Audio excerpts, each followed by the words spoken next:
Las opiniones y comentarios vertidos en este programa no son responsabilidad de TV Azteca, sino de quien los emite.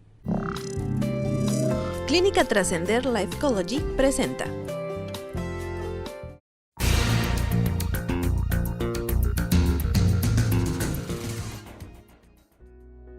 Clínica Trascender Lifecology, un método seguro. Muchos son los problemas a los que se enfrenta un adicto en cualquiera de sus manifestaciones que de una u otra forma lo acercan a los problemas y lo alejan de sus familias y toda la sociedad. Existen múltiples factores psicológicos que son difíciles de detectar si no se cuenta con un auxilio profesional que encamine a la persona hacia una solución definitiva. Afortunadamente, hoy contamos con una clínica que trata estas especialidades con un método que demuestra su efectividad desde el primer contacto con el paciente. Hemos invitado al estudio a un profesional médico experto en estos delicados asuntos de la mente humana que nos pondrá luz sobre muchas dudas e inquietudes que nos crea la sola mención de la palabra adicción.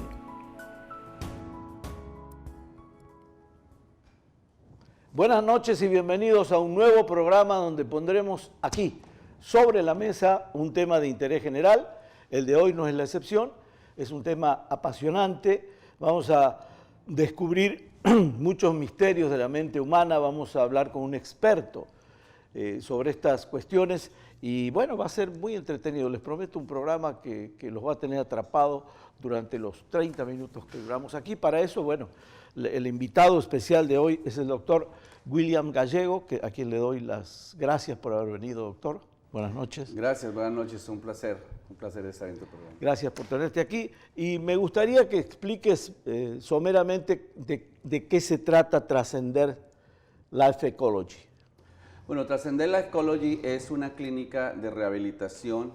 Lifecology en sí es el nombre del método de neurociencia que logré desarrollar con otros doctores. Yo me separé de ellos y formé mi propio método de neurociencia.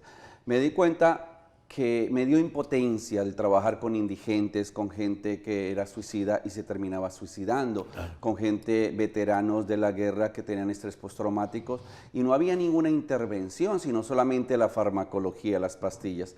Entonces eso me llevó, aún habiendo terminado el doctorado, a hacer más investigaciones de la mente, de qué pasaba en la mente con las emociones, con las memorias, y comenzamos a darnos cuenta que cuando la persona hablaba de un trauma, volvía a sentir esas emociones, las mismas emociones de cuando había sucedido esa herida, ¿no? Ya sea de una violación, de la muerte de alguien. Entonces podíamos medir esas emociones con un método de medición y podíamos quitar la asociación de esas emociones de las memorias y eso se llama reconciliación de la memoria, modificar la memoria de acuerdo a la plasticidad. Entonces es bastante extenso el método, pero es muy efectivo. Es más efectivo que cualquier terapia cognitiva conductal, que es muy superficial. Yo trabajo el subconsciente, las subpersonalidades.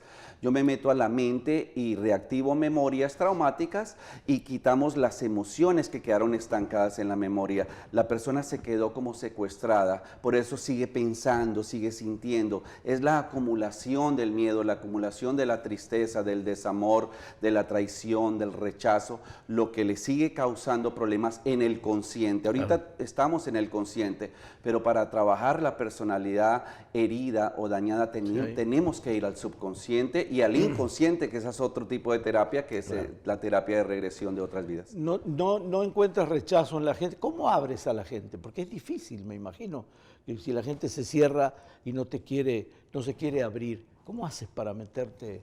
Digo, es una pregunta complicada porque no lo vas a poder explicar en unos minutos, pero me resulta muy interesante eso. Bueno, al principio se tiene que desarrollar una relación terapéutica. Claro. Yo a veces les hablo un poquito de mí. Yo tengo una historia muy traumática. Yo viví debajo de los puentes en Nueva York, por mi drogadicción y mi alcoholismo me llevó ahí. Yo vi gente, asesinatos cuando tenía 7 años en Colombia, cuando la época de Pablo Escobar que ponían bombas. Claro. Yo sufrí todo tipo de abuso, por eso la pasión que tengo de ayudar a los adictos y a la gente que tiene problemas de salud mental. Yo escuchaba voces, yo me intenté suicidar varias veces. Entonces, ¿lo viviste? Lo viví en carne propia. Entonces, cuando hablo con alguien, les presento esa idea, me bajo al nivel de ellos, les digo, ¿sabes qué? Yo vengo del dolor, yo vengo del sufrimiento, a mí también me abusaron, yo también tuve padres disfuncionales, y eso me permite tener esa relación y hacer las preguntas que le tengo que hacer. ¿Has pensado en suicidarte? Que hablemos un poquito de tu pasado, como un análisis de la personalidad. ¿Qué pasó de pequeño? ¿Cómo fue tu papá, tu mamá? ¿Te criaron con la terapia de la chancla? ¿Te golpearon, te denigraron? ¿Qué situaciones dolorosas tú viviste? Y comenzamos a hacer una lista de la gente que te hizo daño y comenzamos a hacer una lista de las memorias dolorosas que tienes, que si son muchas, obviamente por eso tienes ansiedad, por eso tienes depresión, por eso tienes pesadillas, por eso tienes fobias en el consciente, porque el subconsciente, la personalidad está dañada. Tu ventaja es que lo has vivido, no Exacto. es del plano teórico nada más. Es algo que has vivido y eso te resulta mucho más fácil para abrir mentes, ¿no? ¿Por qué no hay tratamientos funcionales de drogadicción y alcoholismo en los Estados Unidos, por ejemplo? Esa fue otra de las impotencias que tenía cuando los familiares me decían, William, me acabó mi muchacho de meterse una sobredosis, tiene apenas 17 años, con esas pastillas, fentanil o lo que sea, y lo llevé a la cárcel, lo llevé a este hospital, lo tuvieron nomás 4 o 5 días porque la aseguranza no paga más.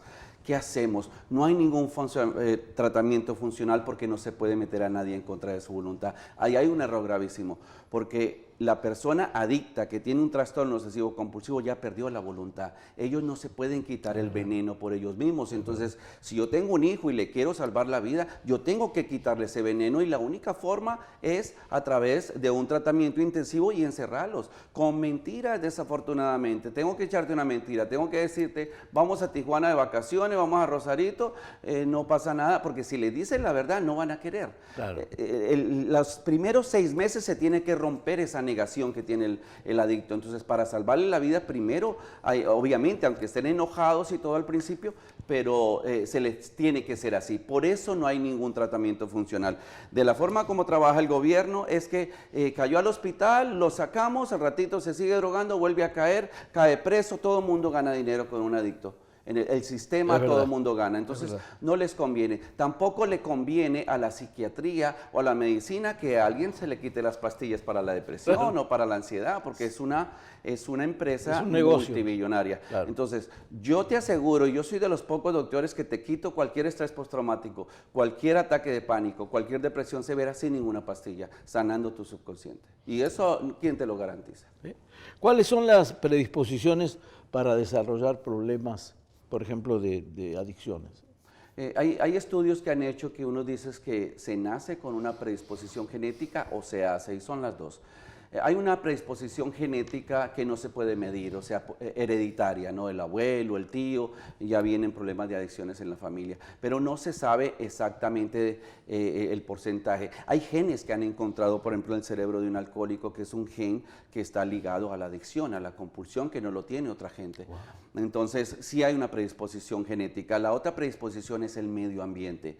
Estamos rodeados, todo se celebra con alcohol, todo se celebra con cigarrillo, que es una droga permitida, ¿no? Y el alcohol, el etanol es permitido también, entonces es muy común. Últimamente, la catástrofe que yo veo en Estados Unidos, y pues no sé si aquí en México también han legalizado la marihuana, pero eso es una catástrofe. ¿Cómo es posible que una droga que daña el cerebro, que daña el sistema inmunológico, que tiene tanto daño a los pulmones, la legalicen? Claro. O sea, están abriendo la puerta a muchas otras cosas más. Y hoy en día los muchachos se están metiendo opios, están agarrando esos medicamentos del gabinete de las medicinas de sus abuelos. Entonces hay un problema que se ha incrementado terrible. Y la otra predisposición, la más fuerte, la emocional. ¿Quién no ha tenido problemas emocionales? Divorcios, la muerte de un ser querido, una madre soltera, abuso emocional y físico, denigrar. La mayoría de la gente, los adictos, no se quieren, tienen una autoimagen negativa. En vez de empoderarse, se quitan poder. Entonces, si eres autodestructivo, te vas a meter lo que sea, ¿no? No importa, no me importa en realidad mi vida. Y se vuelven muy egocéntricos, muy soberbios. Por eso no van a querer dejar la droga ni el alcohol. ¿Por qué se dice, doctor, que las adicciones a las drogas son incurables? Lo leí varias veces y hay gente que lo afirma, que no se puede curar la adicción a la droga. La Asociación Mundial de la Salud dictaminó el alcoholismo y la drogadicción como una enfermedad incurable, progresiva y de fatales consecuencias. Lo único que funciona es la abstinencia total. ¿Por qué? Porque yo tengo aproximadamente 25 años limpio de todo, ni nicotina ni nada. Pero si yo me tomo una cerveza, porque esa era mi droga de predilección, el alcohol. Mi hermano murió de alcoholismo a la edad de 52 años, yo tengo 53. Mi papá murió de alcoholismo. Yo vengo de una genética de mucho alcoholismo y en Colombia todo el mundo toma para todo, ¿no? Entonces, yo puedo, si me tomo una cerveza, regreso otra vez la compulsión. Una vez que se pierde el control, se pierde para toda la vida. Por eso es incurable. Lo único que funciona es la abstinencia total. Pero para yo mantener esa abstinencia, necesito estar en un tratamiento. No necesariamente profesional, puede ser no profesional, y ahí sí viene a ser muy efectivo los 12 pasos de Alcohólicos Anónimos y Neuróticos Anónimos, para seguir en esa relación con un poder superior, seguir haciendo un análisis de la personalidad, tener un padrino a quien hablarle de mis penas y que no se me olvide, porque el factor número 1 de las recaídas, de la reincidencia, es la sobreconfianza.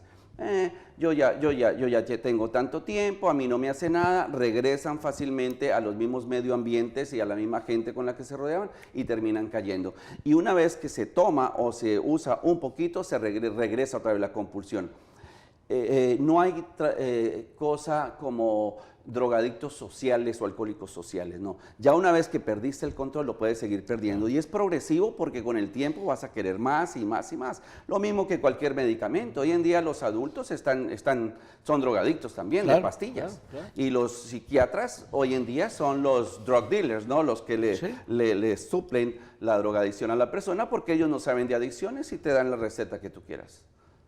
Ahora, por lo que nos estás enseñando, doctor, porque es una verdadera clase esta, lo que entiendo es que la comunicación favorece, es decir, el aislamiento al drogadicto le hace más daño, o él mismo se aísla.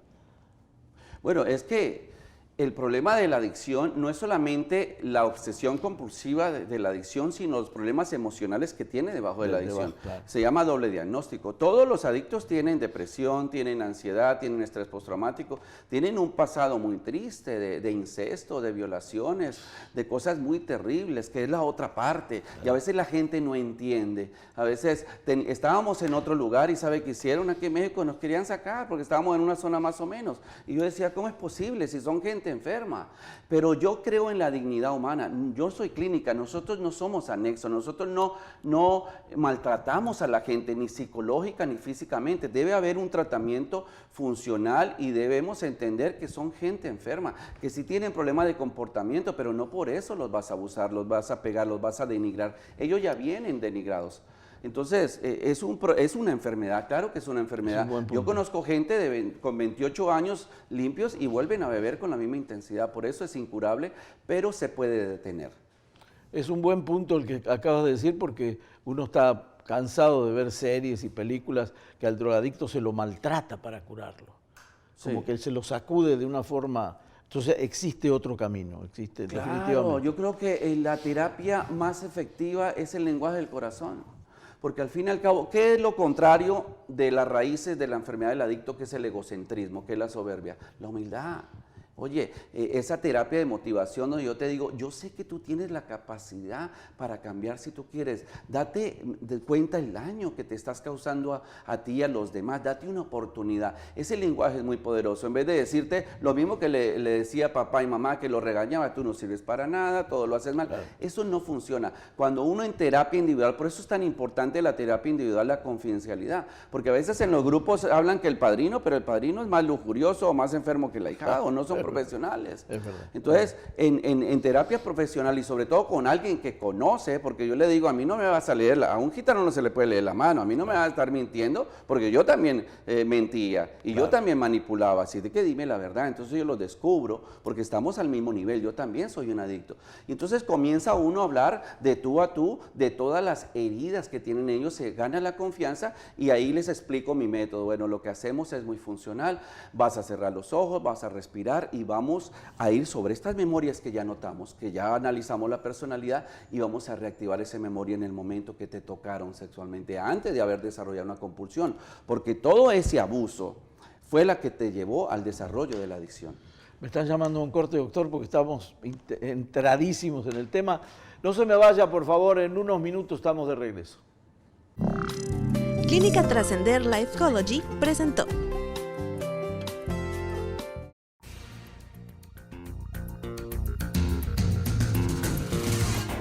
Regresamos. Continuamos.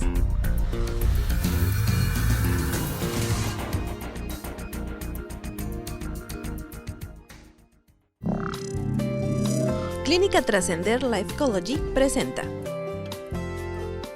Gracias por continuar con nosotros. Aquí estamos en la excelente compañía del doctor William Gallego, que nos acompaña hoy y bueno, nos está dando una verdadera cátedra de todos estos asuntos relacionados con las adicciones y todos estos vericuetos de la mente que el doctor domina perfectamente. Doctor, otra vez gracias y bueno, la siguiente pregunta es: ¿por qué se dice que la adicción, que las personas que son adictas a cualquier sustancia tienen una personalidad adictiva de por sí?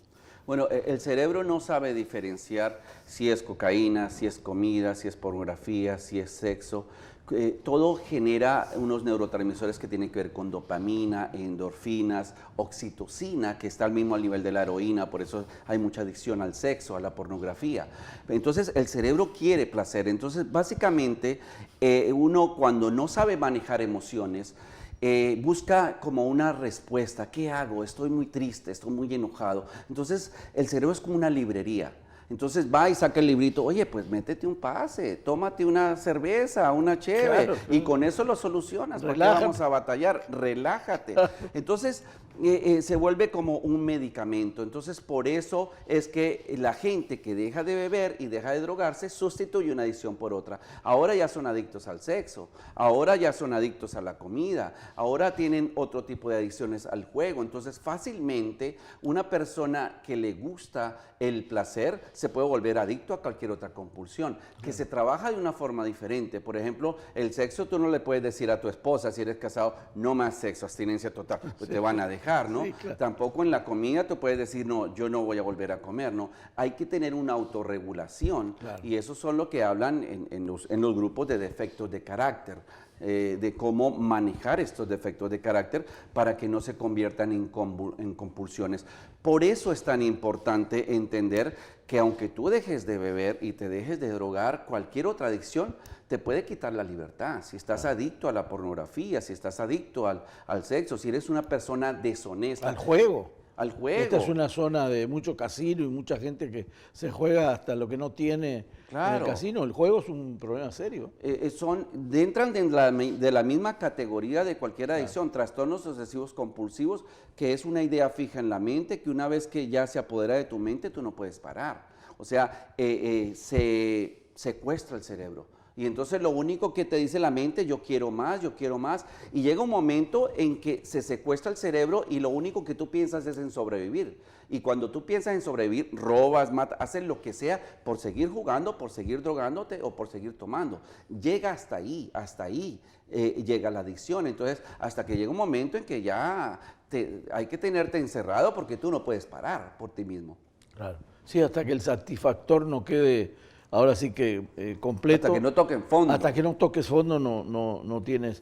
Ahora, ¿qué tratamientos, doctor, tienen en tu clínica en concreto? ¿Qué los hace diferente a los demás tratamientos o clínicas también? Bueno, para comenzar, y no es por juzgar, pero es la realidad, en los anexos pues sí son muy baratos, pero yo no le recomiendo a nadie un anexo. Y yo sé que la economía está muy mal y lo que sea, pero allá los van a usar más psicológicamente. Siempre la gente que maneja los anexos son gente muy enferma, son gente muy criminal, gente que no cree en la dignidad de los seres humanos. Entonces, y las otras clínicas no tienen especialistas en trauma. El adicto está traumado, tiene depresión, tiene ansiedad, tiene muchos traumas y es muy hipersensible. Es más sensible que los demás. Al ser muy hipersensible, todo lo internaliza. Su mente, todo es una catástrofe. Un dolor para un adicto es mucho más intenso que para cualquier persona normal. Es parte de su personalidad. Por eso no saben manejar las emociones. Por eso se tienen que salir de la realidad y medicarse con cualquier sustancia. Entonces, los psicólogos tradicionales, y yo soy psicólogo tradicional, no saben trabajar trauma. Entonces, Si tú no trabajas el trauma, si tú no trabajas el doble diagnóstico, la depresión, el estrés postraumático, si tú no sanas esa personalidad, no le vas a hacer mucho a la compulsión. Claro. Porque entonces no le vas a enseñar a cómo sanar el subconsciente, el inconsciente y el consciente. Entonces, para que estés bien en el ahora, que es el consciente, estés tranquilo, sepas manejar tus emociones, yo tengo que trabajar todo ese enojo, toda esa frustración, toda esa tristeza, todas esas heridas del alma, el rechazo, la humillación, el desamor, la traición, el abandono. Yo tengo que sanar esas heridas, pero en la escuela no te enseñan, y te digo porque yo no aprendí en la escuela ningún método efectivo para sanar trauma. La terapia cognitiva conductual, el cuestionar tus creencias limitantes, es muy superficial, nomás se trabaja el consciente, eso se llama procesamiento, eso no le hace nada al trauma. Entonces, no hay especialistas para el trauma. Yo, como vivo en Estados Unidos, yo vengo aquí por ahí cada 2, 3 semanas. Uno de los psicólogos de aquí yo lo entrené, yo lo certifiqué en neurociencia, para que cuando yo no los trate, él los pueda ver una vez a la semana, porque eso es lo que me hace diferente. Si no le quitas el trauma, no le estás haciendo nada a la adicción. Entonces, las posibilidades de que la persona mantenga la sobriedad son mucho más altas cuando ya tú sanas la personalidad y le sanas todas esas heridas del subconsciente. Eso te iba a preguntar, ¿tienes un equipo de profesionales que te asisten? Exacto. Porque tú vienes cada 2 o 3 semanas, como dijiste, ¿dónde está la clínica aquí? ¿O dónde está físicamente? Bueno, está en Tijuana. Hace poco nos mudamos a otro lugar. No sé no importa, el dato, se lo podemos pasar. Lo ponemos en pantalla, claro. Sí. Está aquí en Tijuana, está cerca de Otay, está muy cerca de la frontera. De la línea. Sí. De la línea, y tengo un grupo de profesionales. Mi socia es abogada, licenciada, ella está ahí todo el tiempo. Ella también está certificada en adicciones, también entiende mi método de Lifecology en momento de una emergencia. Tengo el esposo, ella es el doctor Oscar, que es un médico cirujano. Tengo un equipo, tengo a Jacobo, que es un psicólogo, pero también está entrenado en neurociencia.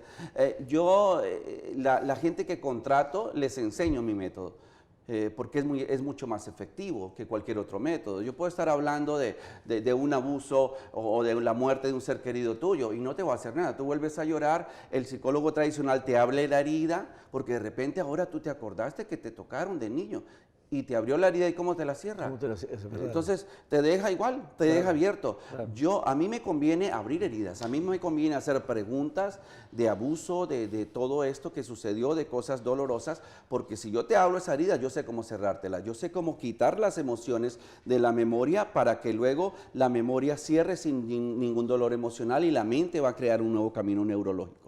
Es como quitar una fobia. Para mí, quitar una fobia es lo más fácil que puede haber, porque lo sé hacer. Y sin embargo, las fobias son terribles. Claro. Son terribles para la gente que un psicólogo tradicional no te la quita. Yo te la quito en una sesión, cualquier fobia que sea. Lo único que yo tengo que ir es a la memoria. Por ejemplo, una fobia que tengas a la altura. Seguro que algo sucedió, debes tener una memoria donde de pequeño te subieron arriba y te dio mucho miedo y el miedo se quedó estancado a la altura. Entonces lo único que yo tengo que hacer es reactivar esa memoria, así sea de pequeño, que tú vuelvas a sentir el miedo en tu cuerpo, en qué parte de tu cuerpo lo sientes, quitártelo y quito la asociación y se queda la memoria solamente sin el miedo. Entonces eso es fácil. Si es un objeto, una culebra, lo llevo a esa memoria y quito las emociones. Lo que lleva al sufrimiento humano no es el dolor físico. El dolor físico, una pastilla te lo quita, es el sufrimiento emocional. Y las emociones es emoción, energía en movimiento, se queda estancado en el cuerpo. Sentimientos es el nombre que le ponemos a la emoción, y pensamientos, pues hay positivos o negativos, tienen energía baja o alta. Hay una técnica interesante, cómo observar al que piensa, ¿no? Tú realmente eliges tus pensamientos. Los pensamientos llegan sin que tú los elijas. Claro. Y la mayoría de tus pensamientos llegan porque son del pasado, de un pasado doloroso que hay que sanar primero para que no tengas tantos pensamientos negativos. Y hay que aprender a ser positivos y optimistas, pero para eso no es tan fácil. Entonces esto del life coaching, de la motivación, de estos, pues es como este famoso Robbins. Anthony Robbins. Bueno, el tipo, un millón te cobra, un dineral. Un motivador, sí. Y un motivador, te llevan ahí, te dicen, tú eres un león y tú sales rugiendo ahí porque te trabaja mucho, el consciente, te motiva mucho. Y luego a las 2 semanas te miras al espejo y te das cuenta que no eres león, que eres gato y que estás deprimido y que ni uñas tienes. Entonces, la motivación es superficial. Para realmente sanar las creencias que te limitan, hay que ir al subconsciente, hay que ir en el momento que se dañó tu personalidad. Me pasaría escuchándote horas, pero nos tenemos que despedir. Igual pronto te tengo de nuevo, doctor. Sí. Te agradezco muchísimo esta clase que nos diste a todos. Nos quedamos pocas veces en el programa y hice tan poquitas preguntas, pero tú me ganaste. Gracias a ti. A usted lo espero la próxima semana con otro programa de interés como este. Fascinante. Gracias. Clínica Trascender Lifecology presentó